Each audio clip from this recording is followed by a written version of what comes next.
묵상기도하심으로 새벽 예배를 시작하겠습니다. 하나님 감사합니다. 오늘도 우리에게 새날을 허락하시고 예배할 수 있는 은혜 주심을 감사합니다. 오늘 이 하루도 주와 동행하는 하루가 되게 하시고 주님을 기쁘시게 하는 하루가 되도록 인도하여 주옵소서.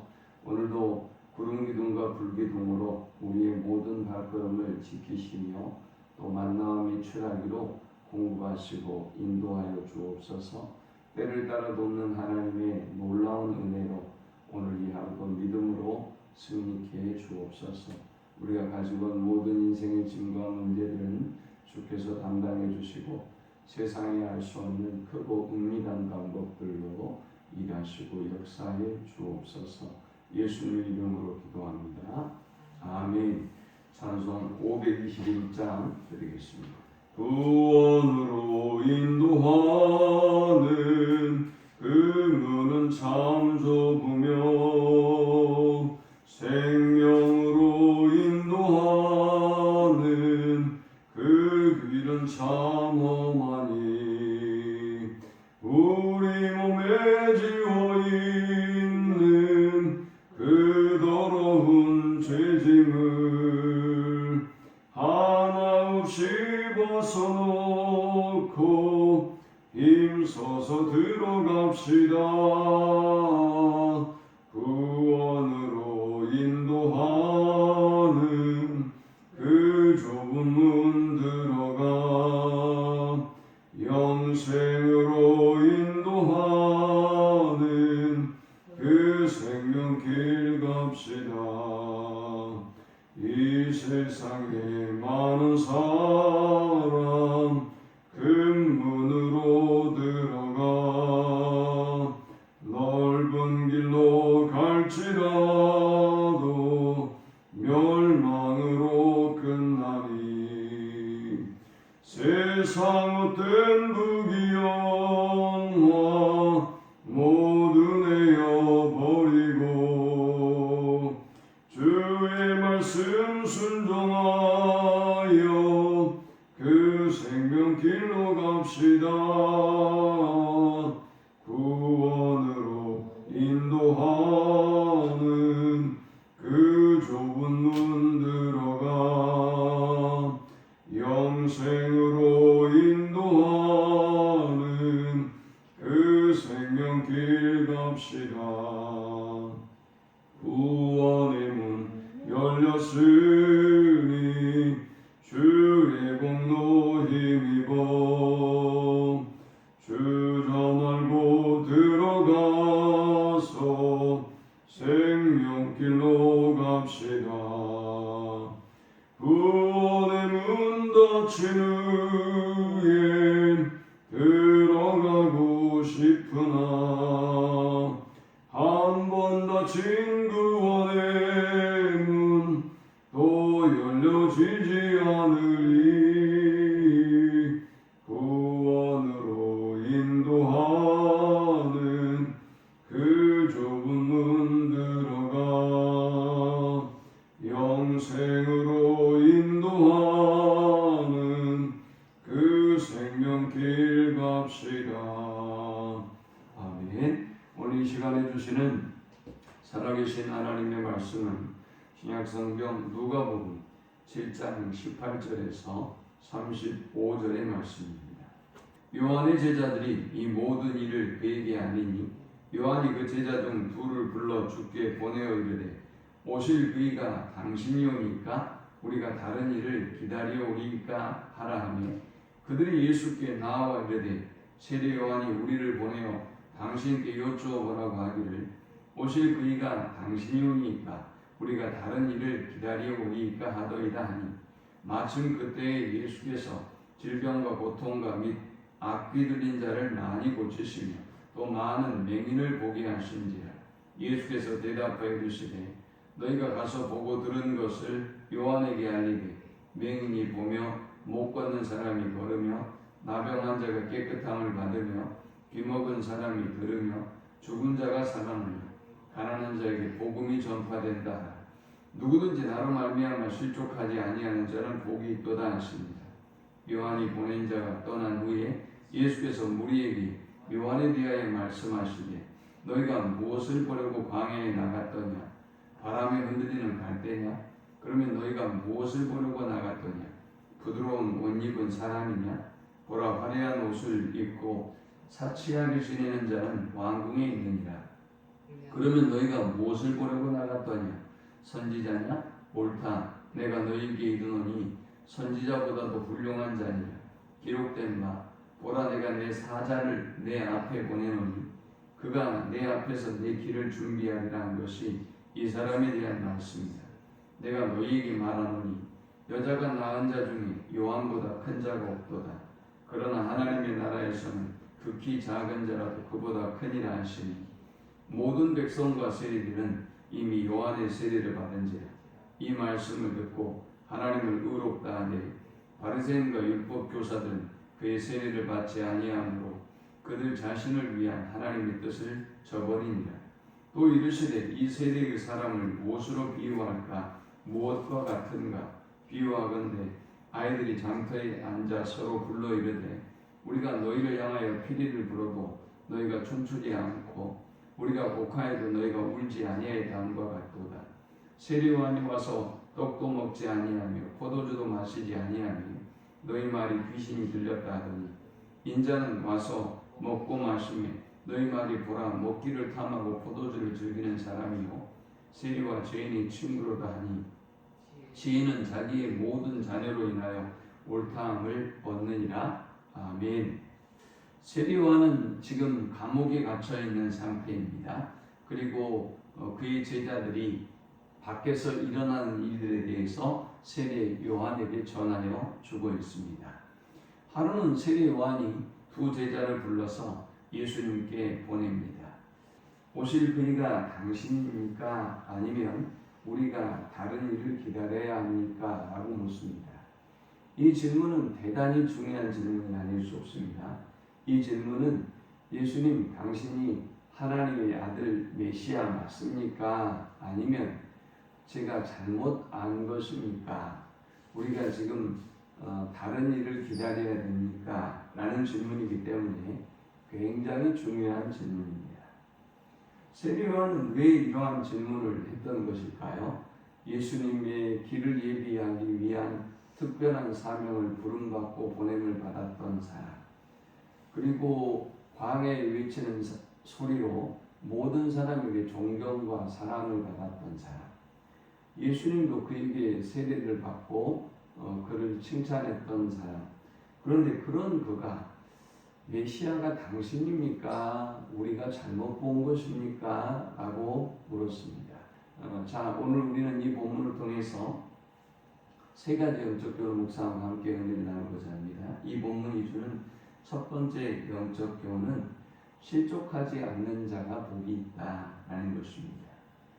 자, 그렇다면 세례 요한은 무엇 때문에 예수님에 대해서 실망을 갖게 되었던 것일까요? 세례 요한은 그를 통해서 율법이 온전히 지켜지고 또 성전은 회복되고 이스라엘 나라가 완전히 회복될 것이라는 구약적인 사고를 그가 여전히 가지고 있었던 것입니다.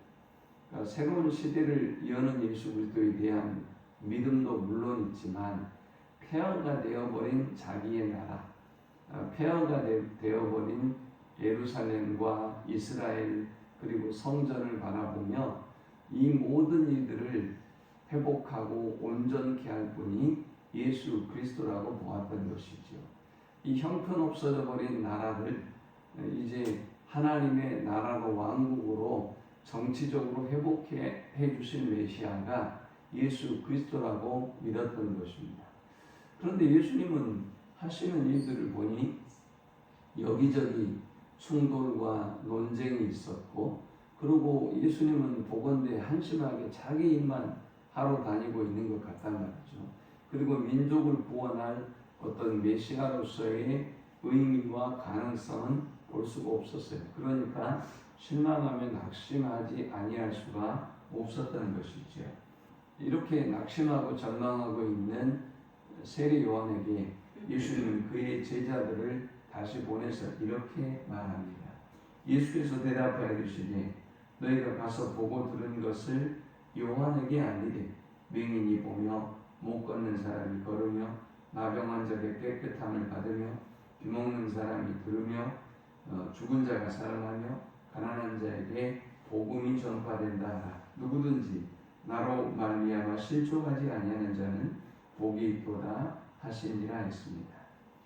예수님은 이사야 35장 5절에서 6절의 말씀을 언급하면서 예수님이 하신 것을 그대로 보고 그대로 듣고 그대로 믿고 실족하지 않는 자가 복이 있는 자이며 또 구원을 얻는 자이다 라는 것을 말씀하셨습니다. 예수님이 행하신 사역, 그들이 보고 들은 사역이라고 하는 게 뭘까요?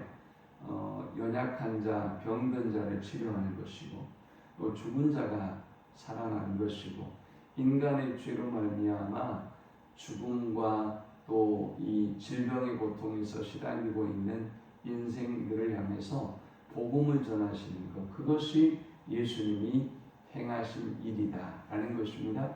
이것을 그대로 듣고 보고 믿는 사람이, 그리고 실족하지 않는 사람이 구원을 얻는다라는 것입니다. 신앙생활에서 가장 위험한 게 자기중심주의예요. 하나님의 말씀대로 하나님을 믿는 것이 아니라 내가 하나님을 만들어요. 내가 믿고 싶은 하나님을 만들고 내가 믿고 싶은 방법대로 믿어요. 이것만큼 위험한 것이 없어요. 그리고 하나님을 내 마음대로 움직이려고 해요. 내가 사용하고 싶은 대로, 내 욕심대로, 내 정욕대로, 내 생각대로 사용하려고 하는 것이죠. 그러면 우리가 시험에 들 수밖에 없는 것입니다. 오직 이 하루도 하나님의 말씀대로 순종하고 또 하나님의 메시아됨을 온전히 고백되고 인정하고 그분 안에 살아가는 우리 모두가 될 수 있기를 축원합니다. 두 번째, 우리가 이 본문을 통해서 얻을 수 있는 영적 교훈은 행하신 그 일로 알리라 라는 것입니다. 요한이 보낸 제자들을 다시 예수님은 요한에게 보내서 예수께서 행하신 그 일을 보면 그가 누구인가를 알게 될 것이라고 말씀하셨습니다. 이 말씀은 이미 마태복음 6장 43절 44절에서 이미 하신 적이 있죠. 악한 나무는 악한 열매를 맺고 선한 나무는 선한 열매를 맺는다. 그 열매로 그들을 안다 그랬습니다. 그러니 지금까지 세례 요한이 예수님에 대해서 성경을 통해서도 알고 있고 들은 바를 통해서도 알고 있지만 아직 예수가 하나님의 아들이라고 하는 그런 분명한 확신이 아직은 없어요. 그는 헤롯 왕에게 지금 시련을 당하고 있고 죽음의 위기 가운데 몰려 있지만, 그런 예수님은 세례 요한을 돌보지도 않고 그저 자기 일만 열심히 하고 다녀요. 그렇다고 그가 하시는 일이 어떤 나라의 회복을 위한 일도 아니었어요. 그래서 실망하고 낙심할 수밖에 없었던 것이지요. 그런 그에게 행하신 그 일로 나를 알 것이다. 행하신 그 일로 알게 된다라고 말씀하셨습니다. 그러면서 무리에게 세례 요한에 관한 얘기를 합니다. 세례 요한이 어떤 사람인가에 대한 얘기를 했습니다. 주 24절에 보니까 너희가 무엇을 보려고 광야에 나갔더냐, 바람에 흔들리는 갈대냐라고 했습니다. 사실 25절부터 보면 세례 요한이 대단한 사람이긴 하지만 바람에 흔들리는 갈대처럼 인간은 연약한 존재다라는 것입니다. 모두가 존경하고 인정하는 선지자이지만 그러나 28절을 보면 하나님의 나라에서는 극히 작은 자에 불과하다. 세례 요한도 말이죠. 이렇게 말씀하고 있어요. 자, 이것은 무엇을 의미하는 것입니까? 우리가 이 땅에서 내가 믿음이 좋다, 어떤 사람이 믿음이 좋다, 어떤 사람은 정말 세례 요한처럼 예수님처럼 경건하고 의롭고 대단한 사람이다. 여러분들이 그렇게 사람을 믿고 신뢰하게 된다면 세례 요한처럼 실망할 수 있다는 거죠. 그래서 우리는 이렇게 세례 요한과 사람을 볼 것이 아니라 오직 그리스도를 바라보며 나아가야 한다는 말씀입니다.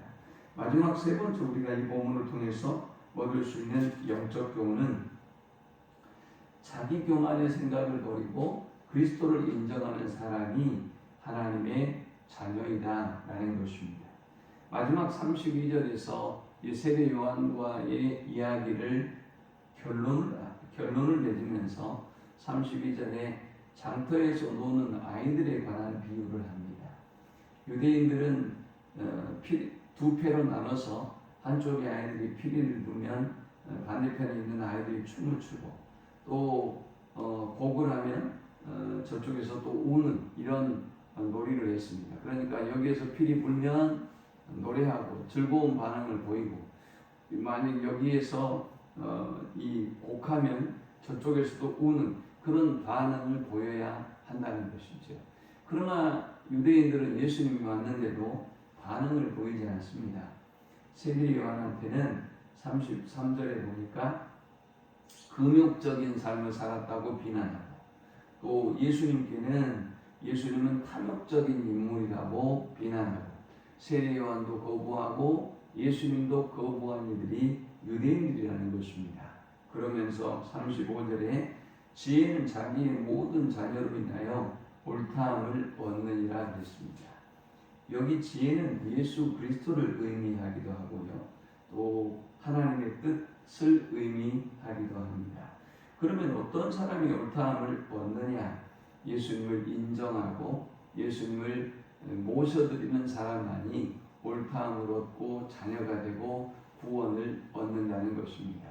이 시대의 사람들을 바라보면서 사람들의 악함을 또 사람들의 무반응을 바라보며 우리는 기도해야 되겠고 또 저들에게 열심히 복음을 전해서 저들도 하나님의 말씀을 듣고 돌아올 수 있도록 또 예수 그리스도를 메시아로 인정할 수 있도록 우리가 기도하고 또 전하는 하루가 되기를 축원합니다.